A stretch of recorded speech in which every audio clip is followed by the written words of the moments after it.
Excited na ako ilabas to eh. Labas ko na. Meron tayong Hulkbuster dito. Pero hindi siya usual kasi gawa to ni Brother Rain eh. First time ko to bubuksan ha. Okay, let's go. Ito yung mga artwork. Ito yung mga artwork. Papa-frame ko pa to eh. May mga freebie tayong artworks for Sir Jonathan. Ayun, may mga artwork si Brother Rain, no? Parang maaga yung December sa akin ngayon eh. First time namin ito bubuksan mga brother. Kaya natin yung reaction ni Sir. Oh my gosh. 1/9 scale na King Arts Hulkbuster. Siyempre, hindi naman kami uupo dito. Nakasama ko si Mr. Rain Cifra nang wala naman dahilan na normal lang to. Siyempre, hindi normal tong lalabas natin. Oh. Ito man. Ito man. Ayaw, tignan. Ba't ganyan yung itsura nito, brother? Ba't ganito yung itsura nito? Hindi naman ito yung pinagawa natin eh. Yun lang. Anak ng tinapay na. Ito yung itsura nito. Sobrang ganda naman nito. At para mas maganda sa personal. Bigat. Yun nyo naman. Okay. Isa may mga bagay na hindi yun yung ini-expect mong lalabas kasi mas maganda yung lalabas eh, oh. Ito.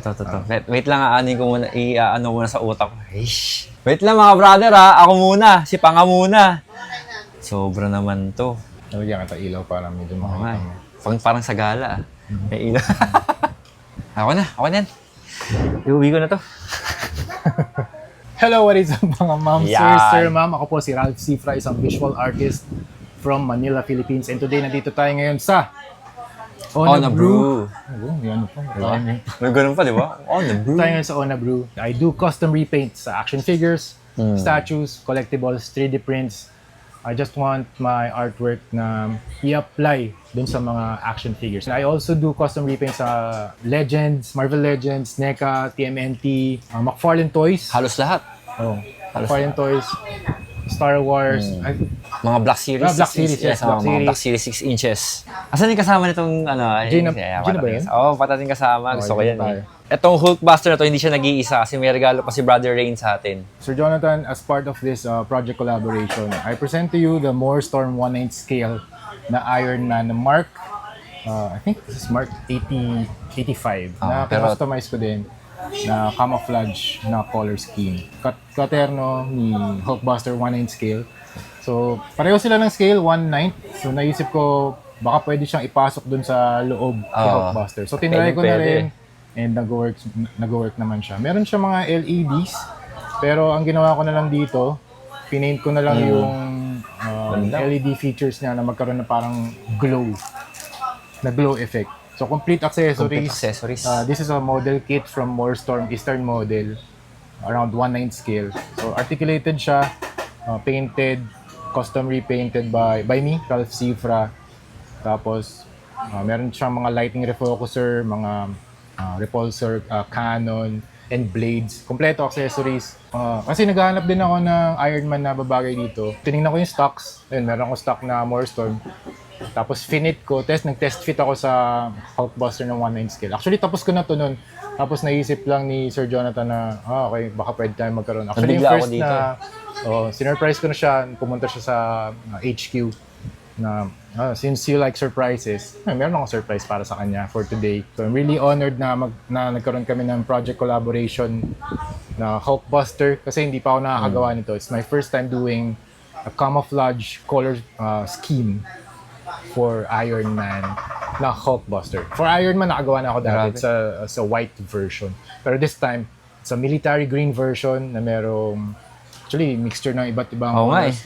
You have dark green, a lighter shade of green, camo brown, and light camo brown. So yun yung mga paints na ginawa ko, minix ko to make these kinds of color patterns. Para akong bata ngayon na, sarap laruin. Yan. So yan, pwede mo pasok dito. Tatanggalin lang yung lighting Ito lang, refocuser, tatanggalin lang to. and you can fit it there. Thank you for this project. And I'm really honored na, yun nga, mag-customize ang King Arts. Because King Arts 1/9 scale na Hulkbuster. Diecast. Diecast to. Diecast Yung mga to, diecast parts sa loob. And yung outer shell niya, plastic. Hindi siya 100% diecast. First time mo ba mag-custom ng diecast? Diecast Na parts. Hulkbuster? Yes, first time. Ang daming first time ngayon dito. This is my first. Yung mga paints na ginagamit ko rito, sinend ko rin lahat kay Sir JR. So I'm very transparent kung pag nagkakaroon kami ng mga transactions with the client. Tama. And yung artist, diba? So I use Bosni spray paints, sinend ko rin yung progress, and shout out to Hero Paints, water-based Yeah, acrylics. Hero So, yun ang Paints. ginagamit ko. Hero Paints and Bosni, thank you very much. Sobrang durable ng mga paints. Thank you. Thank you rin sa pag-sponsor pala. Ayan. Ng Hero Paints sa akin kasi sila yung sponsor na. Saan pala, in case na gusto nila matutong mag-custom or nagko-custom sila, saan sila pwedeng umorder ng Hero Paints? You can order Hero Paints sa Shopee and Lazada. Yan, okay. And type nyo lang Hero Paints and i-deliver sa inyo via Shopee or Lazada. Tapos ang Bosni rin, meron din doon na... Ay, Bosni, bumibili lang ako sa hardware. Ayan, You can buy, Bosni, baka naman. you can buy sa hardware around 100, 120. Baka naman biglang maambunan si Sir Ray ng Bosni. Pwede ako mag-request doon. Ayan, oo. Maybe. Pero diba? natutuwa lang ako na meron tayong access sa lahat ng materials na yun. Ang Hero Paints ba, siya, local or... Yes. Okay. Shout out. Ayun, maganda. Shout out to all local brands na at least. nag-supply ng hobby paints and hobby supplies, di ba? Dito tayo, brother. Pag-usapan natin yung Hulkbuster na ginawa mo for me. Okay, let's go. Ang nangyari kasi, si Brother Rain or Brother Ralph, nga pala, sa Facebook niya, Rain Cifra kasi nakalagay. So, si Brother Rain, kilala ko na siya matagal na, nakikita ko na yung mga gawa niya, nakikita ko yung mga video niya. Siyempre, ang toy community naman is hindi naman siya, malaki siya, pero malaki siya na maliit. Sabihin, malaki yung community, pero hindi mahirap na magkakitaan kayo. Parang hindi mahirap na maging magkakaibigan kayo dahil nga lahat connected dahil sa toys. Naisip ko, biglang bumisita siya sa live ko. Brother Rain, baka biglang pwede tayo mag-collab or parang pwede magpa-custom sa'yo kung PM. So, nag-PM kami. And then, ang kwento kasi ng Hulkbuster, nabili ko tong Hulkbuster, in original form siya, back-in-box condition, sobrang dami niyang paint chips. Sobrang dami niyang paint chips. Yep. As a seller, alam kong may malaki ang market ng Iron Man, malaki ang market ng Hulkbuster, lalo na to, diecast to. Tsaka karamihan ng mga Hulkbuster, half lang yung Iron Man na naipapasok. Unlike sa King Art, isang buo to, mga brother, kaya ipasok sa loob ng Hulkbuster na to. So ako naisip ko, malaki yung chance kasi na hindi ko maire-resell ng maayos yung Hulkbuster. Una kasi nga, ang daming paint chips. Yun yung laban ko. Sabi ko, naisip ko ako, ano yung pwede kong paraan na gawin para mai-resell siya ng maayos. At the same time, magkaroon ako ng mga materials like collaboration or parang mga bagong vlog. Alam mo yung marami na pumasok sa utak ko parang ganun. Subukan ko na, Okay. na lumapit sa'yo para mag-collab. Yun. Hindi mahirap kausap si Brother Rain. Collab, hindi siya mahirap kausap basta tao yung kausap niya. Well, kahit naman sino di ba? Parang basta maayos yung kausap mo, hindi ka mahihirapang makagawa ng deal or magkaroon ng bagong kaibigan. So, ito, pag-usapan natin yung Hulkbuster. Paano ba yung kwento natin ito? Yeah, tama yung sinabi ni Sir JR. So, meron siyang live selling. And then, pumunta ako dun sa live niya. I always do that. I always support mga local na mga online sellers. Tapos, I just greet them. Happy live selling. Di ba? Mismo. Parang hype siya sa Happy live live. selling. Yes, tama. Kasi minsan nalalason din ako Kuwari, meron akong binibenta anime, right? Kuwari, gusto nung relatives. Ganun. Pwede kong bilhin from you. Tama, mismo. Gusto ko Tanjiro. Gusto ko Demon Slayer. I can buy it from Or you. parang kahit mga figure na kinokosto mo, pwede bumibili ka sa mga ibang live seller din. Yes, exactly. Tapos kinokosto mo rin siya. Yun, ganun. So, ganun yung ginagawa ko. Shoutout din sa mga local na mga online sellers. Thank you for your supplies. Naman, diba? Nag-send si Sir JR ng message sa akin. Then we talked about on kung ano yung customize ko, tapos kung ano yung project namin. And he said he has the 1/9 scale. Tapos sinend niya yung mga paint chips. Actually sa akin, kung sa kanya ang daming paint chips, sa akin hindi ko medyo makita. Parang sa akin, this is fine, this is very good. Parang battle damage lang siya na ganun siya. This is nice, this is very good. Parang siyang weathered condition. Pero yung paint kasi niya, it's very glossy cherry red. Para sa akin, sellable pa rin. May market value pa rin siya. Pero since the client wanted, I treat everyone as a client dun sa collaboration. Since the client wanted to do some modifications on the Hulkbuster, syempre gagawin ko. Gusto ni client So ganun lang naman ang mindset ko rin. Kung ano gusto ni client, gagawin ko. I have come up with 3 ideas. So meron siyang request request mo to be... Gusto ko na medyo kakaiba. Yung kakaiba. Kumbaga yung, kung kaya na parang ano yung meron tayo na wala pa yung iba. To be like that, okay. Nag-offer ako sa kanya ng 3 ideas. First, to do the comic book paint style. Kung ano yung ginagawa ko, you can see that sa page ko. Rain Cifra sa Facebook and Ralph Cifra naman sa YouTube. Yan. And also, so that's first, comic book paint style. Second, Hulkbuster na Punisher. So everyone's doing that, adding the machine guns, turrets, rail guns sa likod, Gatling guns, double, triple. So, para lang 8, magmukhang Punisher sobrang talaga. full-powered, fully armored na Hulkbuster. I've always wanted to do that. So, upcoming yan. Pero hindi ka pa nakakagawa nun? Hindi pa. Hindi pa din. Okay, Pero gagawin okay. ko. Gusto kong gawin yan. Ang base ko doon will be the Funjoy. Funjoy. Hulkbuster. And then, the third one, the military concept. Yung Ito camo. yung camouflage, military camouflage ng concept. So, punta si Sir JR sa HQ natin, and nagustuhan niya yung camouflage. So, sa camouflage, meron pang mga studies. So, meron kaming red colored camouflage, gray, and the military green. And nagustuhan ni Sir JR, military green. So, ito yung kinonceptualize ko. And hindi naman siya bagong camo pattern. It's the basic camouflage na pattern. Just ito yung makikita mo sa mga uniforms. Pero gusto ko lang din siyang i-apply dun sa Hulkbuster. And also, tagal ko na rin kasi hindi nakagawa ng camouflage. Yung first go, white naman yun sa War Machine na ZD Toys. Okay, So it's like a snow camouflage version. So this one is military style, army green, light brown, camo, and brown camouflage. And also, niretain ko rin yung gold ni Iron Man na may konting dry brush. Just to add contrast dun sa color palette. Kasi nung tinitingnan ko, black siya, di ba? Black siya. Tapos, I added layers of paint. Kasi inaral ko rin paano ba gumawa ng camouflage? Tsaka para magkaroon din ng weight may weight siya, ang ganda Paano ba gumawa ng camouflage? So, nag-research ako. Ganun lang din naman ginagawa. Research. Breakdown. Ano ba yung camouflage pattern? So, combination siya ng mga shapes. Parang cloud. Diba? Tapos, first layer, dark. Second layer, light. Okay. Third layer, lighter. So, ganun lang yung steps. Tapos, yung pinaka-last layer, mas fine na. Kaya yung makikita mo, mas fine. Mas fine na siya. Yung details niya. So, yun. Yung ginawa ko. Tapos, nung tinitingnan ko, ayos naman siya. I mean, satisfied na ako, pero niretain ko kasi black yung faceplate niya So, hindi ko siya makita. Just to add a layer of visual contrast, niretain ko binalik ko yung gold niya. Pero yung gold nito, hindi siya same nung stock gold. It's merong dry brush effect, kaya weathered din siya. So, yung first step is to spray this with Bosny flat black. Yung nakita ko sa photo. Everything. Yan. Makikita nyo lahat yun. Papakita natin Everything flat black. Pero, kailangan nyo muna palang i-mask yung lights. Using tacks, blue tacks.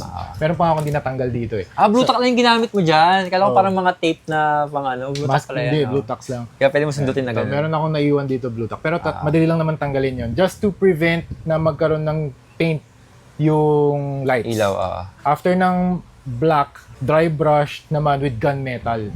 Para magkaroon siya ng metal effect. After nun, layers na ng camouflage. Sa layers ng camouflage, I have 4. Dark green, lighter shade of green, military green, camo brown, and light camo brown. So yun yung layers ng camouflage dito, 4. Ang daming kulay.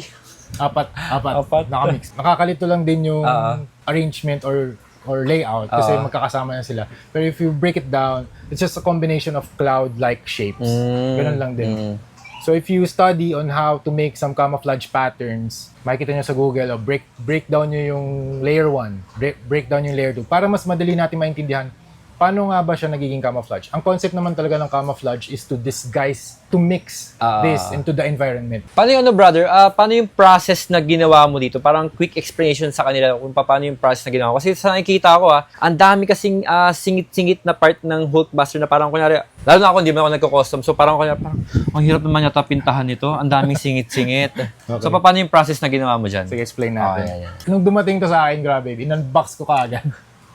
Nag-send ka agad ng photo sa akin Gusto ko nang makita. Tapos, after nun, kasi pag gusto kong gawin ng project talaga. Gawin ko na. Tapusin ko na. Tapos nagsisend ka agad ako ng mga work in progress photos. So, the process, nung pagdating nito, unbox, review, and then start na sa customization hanggang sa matapos siya.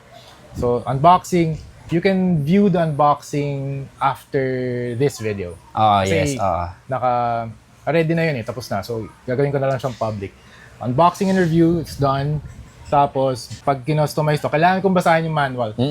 Pairam ng manual. Ay, manual. Just ganito ako mag-customize. Binabasa ko yung mga specifications nito kasi iba-iba yung features or capabilities ng toy, ng action figure. Kunwari dito sa kamay, ball joint siya pero hindi mo siya pwedeng tanggalin dahil yung may mga wire connector siya na pwede doon sa repulsor na light. Doon sa mga action figures natin, pwede tanggalin yung kamay, di ba? Tama. So nag-experiment ako, pwede kaya ito tanggalin? Hindi pala. Hindi pala. So, binasa ko. So yung mga ganong specifications, kailangan ko rin malaman kasi kunwari dito, gumagalaw tong part na to sa ilalim. Para mapitahan yung part na yun, yung inner part, kailangan ko siyang sprayan. So, kailangan ko lang i-extend to, spray, and then babalik ulit. Ang inisip ko rito, pwede siya sa forest, sa green forest. So, ang story nito, di ba tinatanong mo ako, meron bang story ba't siya ganito? So, naisip ko, very modular din yung story. Actually, yun sa akin, mahilig ako sa Metal Gear, di ba? Pwede siya maging armor ni Snake. Something like that. Kung sa akin. Pero kung sa iba, baka pwedeng i-deploy si Iron Man or si War Machine sa Southeast Asia. Marami tayong dito forest diba? So baka pwedeng ganun yung kwento. Ganun, no? Pwede nyo yung, kunwari, kung sino yung buyer o sino yung may gusto nito, you can do your own stories kung ano yung gusto nyong narrative for this kinds of action figure. Lalo na kung kunyari parang military collector ka, pwede mo pang gitna to. May mga military figure ka na kasama. Yun, pwedeng siya yung unmasked na, kunwari meron kayong unmasked na head sculpt of your favorite military action figure. Kasi maraming first time na nangyari, di ba? First time mo mag-custom ng diecast ng Hulkbuster ngayon. Yes. First time mong gumawa ng camouflage. Ano yung mga challenges na na-encounter mo na hindi mo pa na-encounter before sa mga kinocustom mo na figure? Actually, lahat naman ng project sa simula ay challenge talaga. Kailangan ko aralin kung paano ko siya gagawin. Pero once na makita ko, mahawakan ko ng figure, I have an idea on how to do it. So I think yung very challenging part dito, how to paint yung mga very delicate na mga features like this. Ito kasi nabubuksan niya. Yan. Grabe yun. Na-explore ko to, yung mga ganito pero, parts. bakal ba itong loob na ito? Hindi ko alam. Bakal din no? Bakal din. Hindi. Plastic to. Hindi ko alam kung saan yung diecast parts. Yung usually mga armor yung diecast. Usually pag ganito inner frame, yung mga diecast parts. So ganito, I think, ang pinaka-challenging dyan, yung mga parts na mahirap ma-reach ng brush. Yun. Pero kung spray paint naman, maaabot naman to eh. I just want to be very careful dun sa mga wirings. Tama. Sa mga wirings. Kailangan ko i-mask yung switch and yung mga light. Kailangan ko talaga basahin yung manual kasi nandito nakalagay lahat yung switches niya. Naka-conceal yung mga switches and battery slots. So I need to read everything before I do the custom repaint. So I think yun yung very challenging part. Ito mga brother kanina pinag-uusapan natin kasama si Brother Ray na yung mga figure syempre kahit na hindi may iwasan na magkaroon ng mga paint chips or parang mga damage kapag lagi mong ginagalaw yung joints. So magkakatamaan yung ibang parts. Ngayon, kanina, ini-explain ni Brother Ray na bago niya galawin tong Hulkbuster, bago niya baklasin or bago niya i-paint, binasa niya yung manual. Konting tip, mga brother, bago din kayo mag-unboxing ng mga binibili like mga hot toys, mga articulated figure, kahit na nakailang hawak na kayo ng laruan na yon ng ganong klaseng line, make sure na, lalo na kapag bago yung character na binili nyo or bago yung figure, make sure na basahin nyo yung manual kasi sa mga manual, nakikita dyan na bawal po i-twist ng ganito yan, baka mag-ingat po sa ganitong joints, baka magkatamaan sa ganitong part para hindi masira yung pintura. So, yung mga brand new condition na laruan, may mga ganung disclaimer din. So, make sure na babasahin nyo yung manual. Kasi baka biglang magtaka ko, ba't nabakbak yung pintura? Yung pala, meron palang warning dun sa manual, hindi nyo kasi binasa. So, ganun siya. So, ito ang ginawa namin dito. Sinabi ko kay Brother Rinas, Brother, baka kayang i-release to before ng Toycon. Kung baka kaya matapos. Siguro mga a week before Toycon or parang mga 2 weeks before para magawa namin ng video. Ngayon, nakakatuwa kasi parang within a week, parang wala pang 1 week. May mga 3 days, sobrang bilis lang niya matapos. Tapos yung quality ng gawa, mga brother, ganito. Ganyan kaganda. Kung i-compile ko yung hours, around 24 hours. Pero syempre, yun, staggered yun. Syempre naman, may iba ka rin ginagawang bagay. Pero ito nga, ngayon, ang learning kasi dito, mga brother, yung iba, ako, sanay ako sa ganyang eksena na parang, saglit mo lang naman ginawa Na parang, ba't gito yung presyo, saglit mo na naman ginawa. Minsan, iisipin nyo rin na, kaya mabilis, kasi years yung ginugol niya para lang maagawa ng ganito. Kumbaga yung pinagdaanan niya, hindi naman instant na magaling ka na agad eh. Kaya saglit lang ginawa kasi nga, technically, ito na yung master, ito na yung forte ng craft ni Brother Rain. So, dapat nung kayo didepende. Ito mga brother, battery operated siya ng yung mga lights niya. So, LR, yung mga ginagamit sa relos, diba? So, total of 22 batteries. Medyo mabigat siya, kaya medyo ang hirap din i-handle. Isa pa. Kung- Ang bigat niya. Siguro isa rin sa challenge yun. Mabigat yung figure. Kasi usually I do 7-inch toy lines. Kaya in one hand. Pero ito, actually nakatayo lang siya Parang the whole bubuhat time. ka ng bata. Nakatayo lang siya the whole time. Tapos yung setup ko na stop yung light. Pero We want this to be- well-documented lahat sa video we yan. want this to be mga brother. confidential. Oo. Until itong labas ng video na to, ilalabas ko na lahat. YouTube Shorts, Facebook, videos, long form, short form, lahat meron. Si Sir Jonathan din meron. Lahat siya yun, lalabas. i-release namin sabay-sabay yun. So yun. I'm really happy with this project kasi yun nga nagkaroon kami ng collaboration and first time kong gumawa ng HB na camouflage. Sigurado ako na maraming magtatanong sa inyo na, magkano yan? Magkano mo pinagawa yan? Magkano magpagawa kay Sir Rain? Magkano yung inabot lahat-lahat, pati figure? Let's talk about numbers, brother. Okay. Pero ano ka naman, siyempre ito yung pinakauna. Open ka naman na kunyari, merong lumapit sa'yo magpagawa ng gitong style. Open ka naman sa ganun. Yes. Gusto ko lahat tayo masaya. Yes, di ba? Tama. Yun naman din talaga. Kumbaga kung ito, for release to, yes. Pero kung meron kayong existing na Hulkbuster at gusto nyo ipa-custom kay Brother Rain, pwedeng-pwede. Ang tanong, magkano yung inaabot ng itong figure? Okay, pag this nagpagawa? one, sir, Ano to labas yung amount ng figure, kumbaga yung Professional yung labor fee. of love o professional fee fee. is around $600. Tapos yung mga 10-inch scale like this. $400 USD. Tapos yung mga smaller scale na figures like McFarlane's, Marvel Legends, ZD Toys, $200.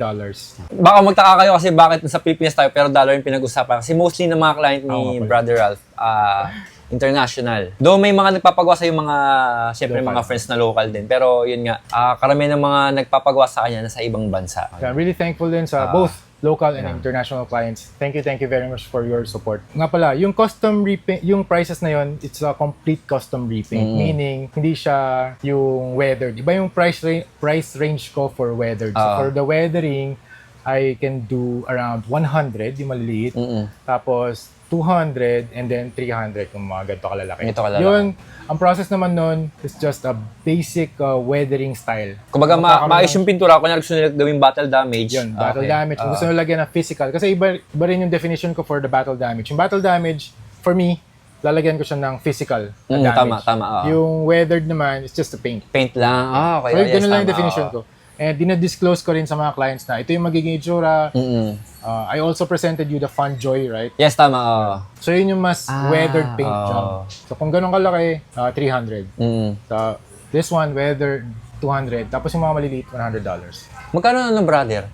Curious ako. Magkano na yung pinakamahal na custom paint na nagawa mo? Pinakamahal all-time high was the X-Men 97 Marvel Legends, the whole wave 1 and 2. Ilang That's piraso yun? total of 12 figures. 12 figures. Cost around 3,000 USD. Plus. Tapos yung may-ari, siya collector siya, ganun? Yep. Gift niya for his son. Talaga? Grabe. So, Actually, hindi pa ako tapos doon. So, ongoing client, siya ngayon. So, antayin nyo yun sa page ni Brother Rain Cifra sa YouTube tsaka sa Facebook. Antayin yung video. meron din ako mga ginagawang bundles. So, if you want to have a bundle price, pwede tayo mag-bundle price on 10s, 20s, 30s. Siyempre, kailangan ko ng work time. Diba? So, at yun din. Thank you din pala mga clients for being patient. Yes. At saka yun naman din tayong kailangan. Thank you. Yes. Kasi lahat to kailangan ng time to work on, di ba? Kailangan ko ng oras para gawin to. And salamat din sa mga clients na naintindihan nila kung ano yung workload ko. Kasi tsaka, naman din, brother, kumbaga, sulit naman din once na makita nila yung figure ako. Sabi ko nga, parang nagdalawang isip ako kung ibebenta ko o hindi. First of all, thank you very Ah. much, Sir JR Brother. Magdalo. Thank you very much No, for thank this you. project collaboration. Ako ang dapat magpasalamat. This is super cool kasi na-experience ko on how I work on the King Arts toy line. So alam ko na, kunwari, meron papagawa sa akin. Alam ko na kung saan yung mga switches, alam ko na kung anong gagawin. So thank you very much for this. And yun, mga channels ko, YouTube, Rain Cifra, Facebook, YouTube, Ralph Cifra, Facebook, Rain Cifra. I also have TikTok and Instagram. So, antayin nyo lahat ng videos na ilalabas namin. Hindi lang isa, hindi lang dalawang videos to. Kasi bakit? Collaboration to ni Panga tsaka ni Brother Rain. Sandamukal na video ilalabas namin para pagdating ng Toycon, oh, yan pala yun. Heads up ko lang kayo mga brother. Ito kasi first time ko siya makita ngayon at first time ko lang din siyang ilabas doon sa box since simula nung ginawa ni Brother Rain. Puro photo yung nakikita ko. Pero alam naman natin lahat na palaging iba ang dating ng photo, ng video kapag nakita nyo ng personal. So please, do visit yung mga booth namin sa Toycon. Makikita nyo ng first day, second day, third day. Kung hindi pa siya mabibili ng first day, pero definitely, gusto ko siya i-release mismong Toycon. Kung gusto nyo pick upin mismong Toycon, para makita nyo rin mismo kung gaano kaganda yung gawa ni Brother Rain. First ever camouflage 1/9 scale, King Art, plus, ano ito, More Storm? More Storm. Yeah. More Storm line ng More Storm Iron Eastern Man. model. Ginawa siya para dito talaga. Surprise to eh. Pero sige, sama na natin. Parehas to mga brother, may pirma ni Brother Rain. So itong Iron Man sa base, ito namang Hulkbuster sa likod. Para katibayan na malupit yung artist na gumawa nito. Sinabi ko sa kanya, brother, pirmahan mo. Kasi una sa lahat, hindi lang to basta simpleng figure na, ano to eh, artwork na to eh. Masterpiece na kasi to eh. Diba? So, bibihira lang tayo magkaroon ng ganitong opportunity na malay nyo sa future magkaroon tayo ulit ng project. Pero, Yes. I want to work with Sir yan JR natin. again. Oo naman. Kala mo may inambag, no? Gumawa lang naman ng video. Wala mo akong pinintahan dito. Pero, brother, thank you, ah. I-plug ko na rin, itong shop na to. Ito ay cafe and toy shop, toy store ni Banos Urbano, aka Tito Nami on a Brew. Punta kayo dito along Tandang Sora. Lalagay ko na lang sa details ng video yung address nito para puntahan nyo siya. Thank you, brother. Thank you. Welcome. Thank you din. Mahal na mahal ko kayo. Champion! Sabay ba tayo? Mwah. Sa pangapano nga ako, dali nga. Gusto ko marinig yung champion mo. Ikaw muna mga brother. Turuan mo ko, sir. Kailangan yung pag nag-champion kayo, may piyang! Parang yun yung champion. Kaya? Okay. Yung kung baga ang gusto, pag ganun, papunta sa taas. Ano yung spiel mo, sir? Mahal ko kayo, champion. Okay. Sabay ba tayo? Ikaw muna, gusto ko muna marinig ko sa'yo. 1, 2, 3, go. Mahal ko kayo, champion! Nag-islang ka bigla. Sabay tayo. 1, 2, 3. Mahal ko kayo, champion. Isa pa. Dapat mayroong muwa sa dulo. Mahal ko kayo, champion. Muwa. Okay. Tapos kapag sihal ka lahat, yung parang mahal na mahal natin sila. Yan ang kailangan mong, hindi pwedeng hindi ka gagawa yan, brother. Okay. Kaya, game 1, 2, 3. Mahal ko kayo, champion! Mwah! Cut. Tangina, baka